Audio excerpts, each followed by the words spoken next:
Have you ever stood on a train platform and just really looked at a train as it pulls in? Not just glanced at it, but really examined it. If you do, you'll see those massive steel wheels, some taller than a person, effortlessly supporting the weight of a locomotive that could easily be hundreds of thousands of pounds. And as you focus, you'll notice a small detail on the inside edge of the wheel.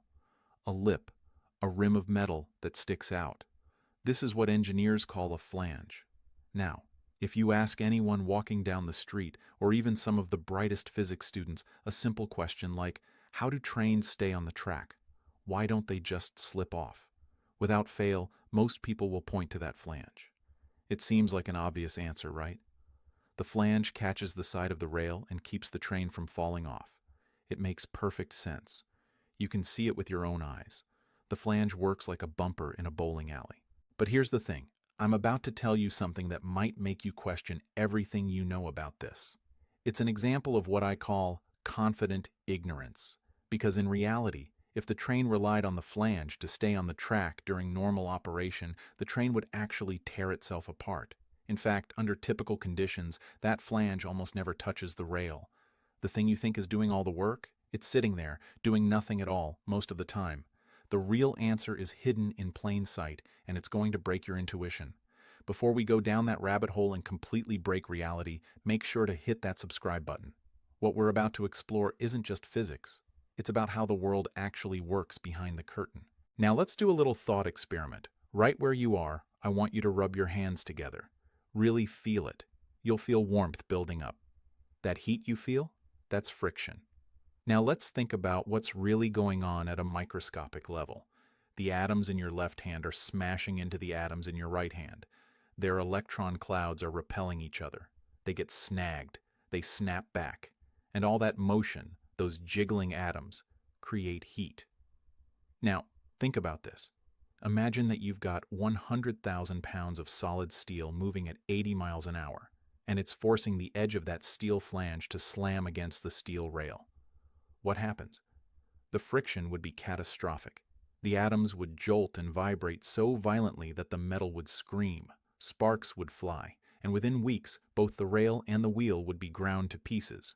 The sheer force would throw the massive train right off the tracks. It's a disaster waiting to happen. Clearly, the flange isn't the answer. It's actually a safety mechanism, an emergency feature for extreme situations, like a guardrail on the edge of a cliff. You don't drive your car by just bouncing off the guardrails, right? So how does the train stay on track and steer? Let's dive into that. To understand how nature actually solves this problem, we need to go back in time. We need to look at how we figured out movement in the first place. Picture Galileo, rolling balls down ramps, discovering that things in motion want to stay in motion. Or Newton, observing the moon, realizing that the same invisible force that pulls an apple to the ground also keeps the moon in orbit. He calculated the path of the moon with staggering precision and showed us that the universe obeys strict mathematical rules. But here's the catch. There's always a flaw in our understanding. When you dig deeper, the simple rules start to get more complicated. Newton couldn't explain how gravity worked across the empty vacuum of space. Later, scientists couldn't quite explain the odd wobble in Mercury's orbit. You see, science is not a book of facts. It's a continuous process of being wrong, figuring out exactly how we're wrong, and then discovering a deeper, more elegant truth. So let's take a look at the train again, from the perspective of movement, and we'll see how nature has solved this. Let's think about movement for a moment. Let's imagine you and a friend are running on a track. You're on the inside lane and your friend is on the outside. If you both run side by side around a curve, something strange happens. Your friend has to run faster than you. Why? Because the outer lane is longer than the inner lane. To cover that longer distance in the same time, your friend has to move faster.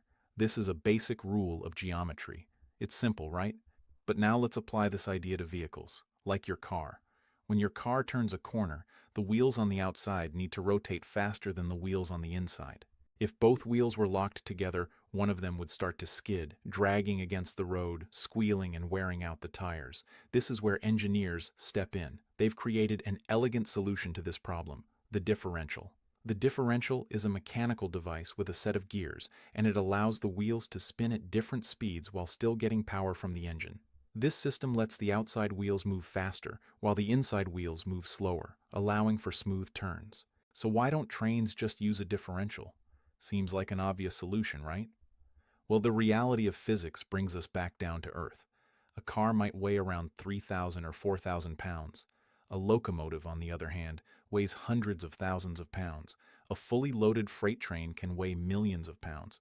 If you tried to build a differential system for a train that could handle that kind of weight, the gears would explode under the immense pressure. The forces are just too massive for something as delicate as gears to handle. So, unlike a car, the wheels on a train are locked together as a single solid piece of metal, connected by a rigid axle. This creates a problem. If the wheels are locked in place and must rotate at the same speed, how do they make a turn? We know that when you turn a corner, the wheels need to rotate at different speeds, but the train's axle can't allow for that. If the wheels aren't rotating at different speeds, then physics would suggest that the train should either derail or the wheels would skid violently, tearing up the track. It doesn't make sense. It seems impossible. And yet, every day, thousands of trains glide smoothly around curves, defying this expectation. Is it magic? No. It's geometry, and it's a brilliant design hidden in plain sight. The secret is in the shape of the train's wheels. They're not flat cylinders like you might think. They're shaped like cones. If you look at a train wheel, you'll see that it's wider on the inside near the flange and narrows down as it moves toward the outside. It's not a simple circle. It's sloped. Imagine this. You've got a paper cup lying on its side on a table. Now push it across the surface. What happens? It doesn't just roll in a straight line. It turns in a tight circle. Why? Because the top of the cup is wider than the bottom, and when you push it, the larger part covers a greater distance, while the smaller part covers a shorter distance. The only way to resolve that difference is for the cup to pivot around its smaller end, causing it to curve. Now, apply this idea to the wheels of a train. When the train moves on straight tracks, both wheels are riding on the same part of the wheel's surface. But when the track curves, something interesting happens. The forward momentum of the train makes it want to keep going straight. That's Newton's first law of motion.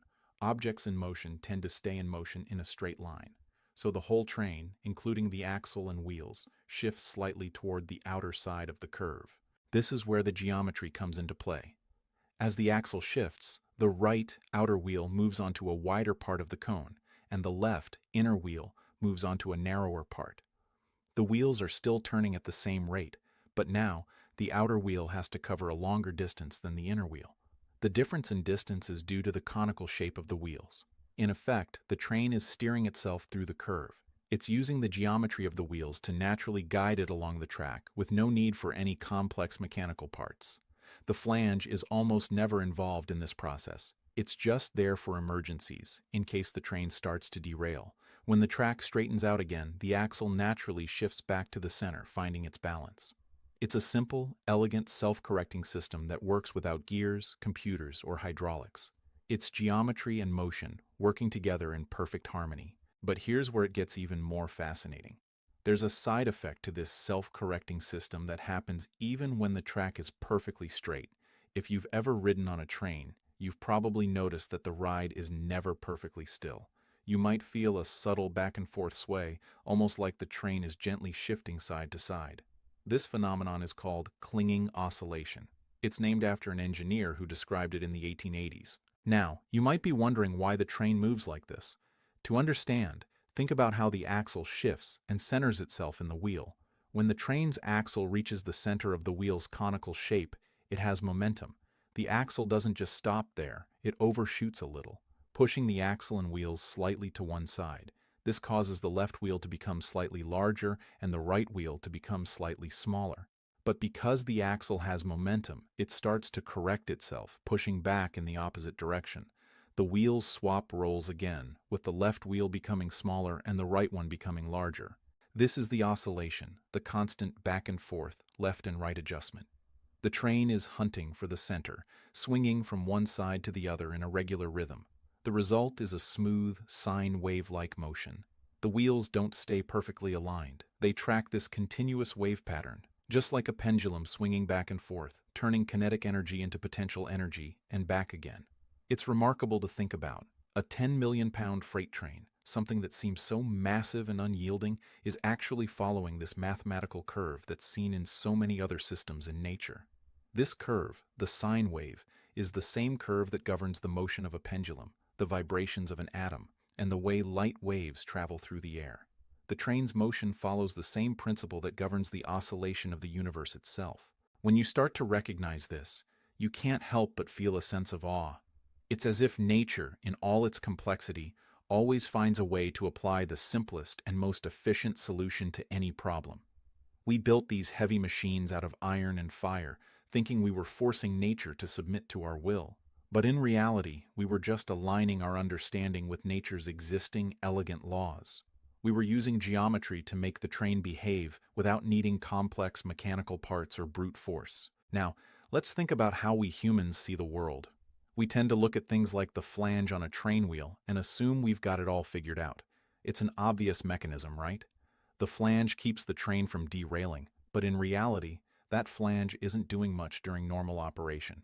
It's a safety feature, not the main mechanism keeping the train on track. The real secret lies in the geometry of the wheel, the way the shape of the wheel allows the train to naturally steer itself.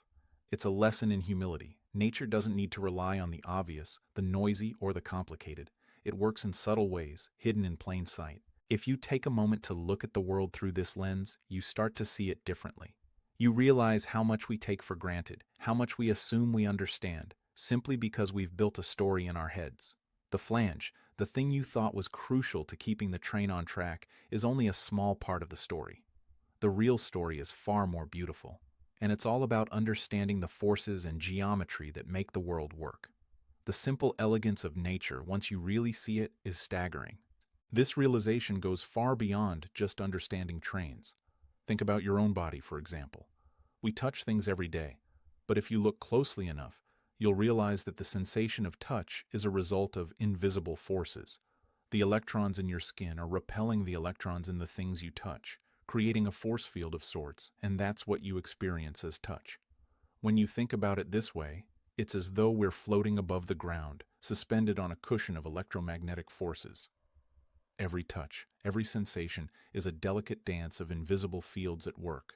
This idea that the universe isn't made of solid objects but of fields, geometries, and waves of probability challenges everything we thought we knew about reality. It makes us question how much we understand, not just about trains and physical systems, but about our own existence. The world is full of hidden mechanisms, of subtle forces and elegant solutions that we can't always see but that shape everything we experience. But let's take this even deeper. If the train wheel's self-correcting system is all about geometry, the kind of geometry that nature uses without us even realizing it, we have to think about what else works like this in the world. It's all around us, nature's way of using subtle, hidden forces to achieve an outcome. Think about the chair you're sitting in. You might feel like you're directly touching it, feeling the weight of your body pressing down, but when you zoom in on a molecular level, you'll realize something. The reason you can feel the chair is not because you're physically touching it, but because of the electromagnetic repulsion between the electrons in your body and the electrons in the chair. When you sit, what you're actually feeling is the result of these invisible forces at play, electrons repelling one another. There's empty space between your body and the chair, between you and everything you've ever touched. The very sensation of touch is an illusion, an electromagnetic repulsion at the quantum level. This concept can feel unsettling because, in a way, you're never truly touching anything. You are floating just above it. The world you experience is constructed entirely by electromagnetic fields. These forces are everywhere. How we perceive the world, how we move, how we interact with objects. They dictate everything, yet they're invisible to us. And that's just the beginning. Let's expand our thinking to include the universe itself. It's easy to look at something like a train and think we figured out how it works, but that's not the whole picture. We've made countless assumptions about what's happening at deeper levels of reality. The train stays on track because of its geometric design and the way it interacts with forces like inertia, friction, and momentum. But this mechanism of the train is a microcosm for the universe at large.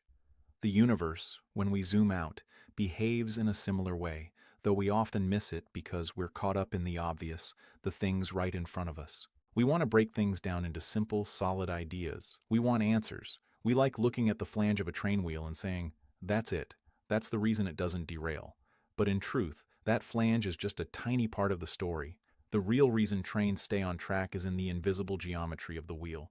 The real truth is hidden in the subtle, invisible forces, the patterns we don't always see. That same geometric principle is at play in the universe, dictating the flow of galaxies, stars, and planets, just as it determines the behavior of a train on its track.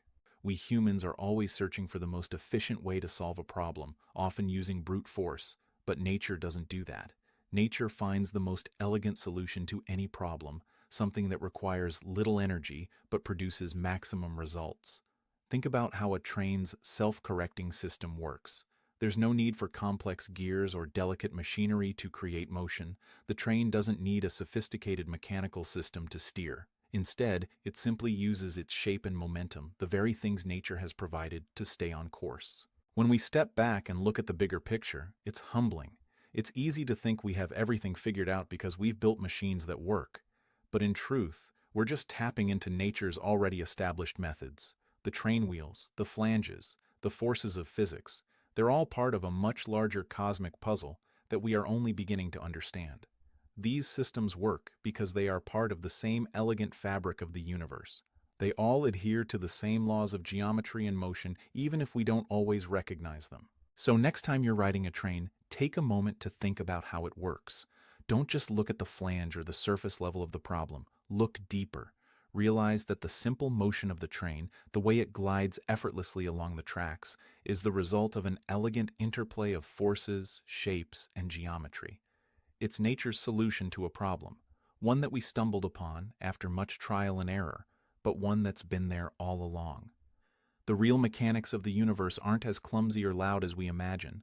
They are subtle, they are hidden, and most importantly, they are beautiful in their complexity. So let's take a moment to appreciate the beauty in this. You see, the world is full of these tiny, elegant solutions to problems, solutions we often overlook because we're too focused on the obvious. Take the train, for example. At first glance, it seems so mechanical and straightforward, but if you look a little deeper, you realize that its smooth movement on the tracks is not some coincidence. The train is guided by geometry, by the very laws of motion that govern the universe. It's not about the flange, the thing we often think is holding the train in place. It's about the invisible forces that govern how it moves. We humans are obsessed with the tangible. We like to see things, touch things, and understand the world in simple, concrete terms. But the reality is much more complicated. The universe operates on a deeper level, one that often requires us to look beyond the surface to truly understand how things work. And yet when we dig into that complexity, we often find that the solutions nature has chosen for problems are simpler than we think. They don't require intricate machines or complex solutions. They're often based on geometry and invisible forces. It's easy to get caught up in the mechanics of things. We like to break everything down into parts, to measure and calculate, to make sure everything is working properly. But the truth is, there are some things that just work because they align with nature's laws. They work because they are part of the fundamental fabric of the universe. The train's self-correcting system is a perfect example of this. It's not about making a perfect machine. It's about understanding the geometry that guides it, the forces that move it forward, and the way everything naturally falls into place. Now let's zoom out a little. The same principle that makes the train's wheels stay on track applies to the universe itself. The universe isn't just a collection of random events. It's a beautifully designed system, governed by the same principles of geometry and motion. Just like the train's wheels, everything in the universe is guided by invisible forces, by subtle interactions between particles and fields. We just need to understand them. Think about your body, for example. You may think you're touching the surface of the chair you're sitting on, but what you're actually feeling is the electromagnetic repulsion between the electrons in your skin and the electrons in the chair. There's nothing solid about it. You're hovering above the chair, floating just above it. The same principle that guides the train also guides the atoms in your body. There's no hard, solid connection between you and the chair. You're connected by invisible fields, by forces we can't see but are always there, working quietly in the background. And this, in a sense, is the beauty of the universe. It's not about brute force or machines working in complicated ways.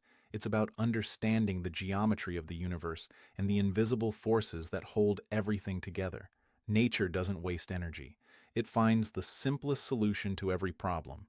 When the train stays on track, it does so because of a principle that's been there all along. And when you look deeper into the universe, you'll realize that the same principles are guiding everything, from the tiniest atom to the biggest galaxy. So, the next time you're waiting for a train, think about how it stays on track. Remember that it's not about the flange or the obvious mechanism. It's about the geometry, the forces, and the elegant system that nature has designed. It's a reminder that sometimes the answers to the world's biggest problems are hiding in plain sight, just waiting for us to look a little deeper.